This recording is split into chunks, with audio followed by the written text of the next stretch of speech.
আজকের আলোচনাটা একটা বেশ অন্যরকম বিবরণীর উপর আমাদের একটা গ্রামীণ পরিবেশে নিয়ে যাবে এই গল্পটা। হ্যাঁ, যেখানে ধরুন রহস্য আছে, পুরনো দিনের স্মৃতি, আবার বেশ গা ছমছমে একটা ব্যাপারও আছে। ঠিক। আর এই বিবরণীর কেন্দ্রে আছে সুকান্ত নামের এক যুবক। সে শহর থেকে মানে কলকাতার কোলাহল থেকে পালিয়ে এসেছে। শুধু কোলাহল না, ওর নিজের জীবনেও কিছু সংকট চলছিল।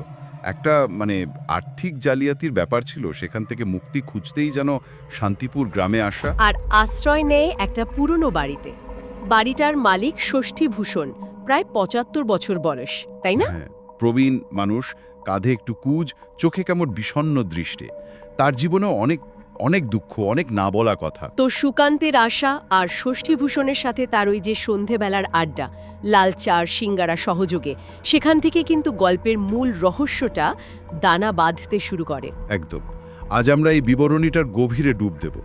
গল্পটা যেমন আছে সেভাবেই বলার চেষ্টা করব।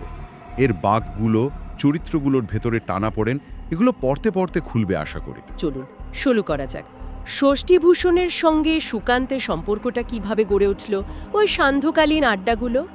হ্যাঁ, প্রতিদিন সন্ধেবেলা বসতো ওরা। লাল চা, গরম সিঙাড়া, কখনো মুড়ি মাখা, জিলেপি।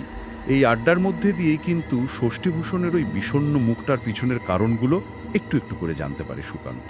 কি রকম কারণ? মানে তার ব্যক্তিগত জীবনের ট্র্যাজেডিগুলো? ঠিক তাই। যেমন ধরুন, সুকান্ত জানতে পারে ষষ্ঠীবাবুর বাবার ক্যান্সার হয়েছিল, মা মারা যান বজ্রাঘাতে ওই বটগাছের নিচে ছাগল আনতে গিয়ে। ওহ, তারপর?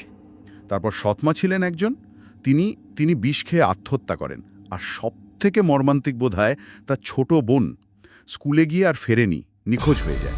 বলেন কি? পর পর এতগুলো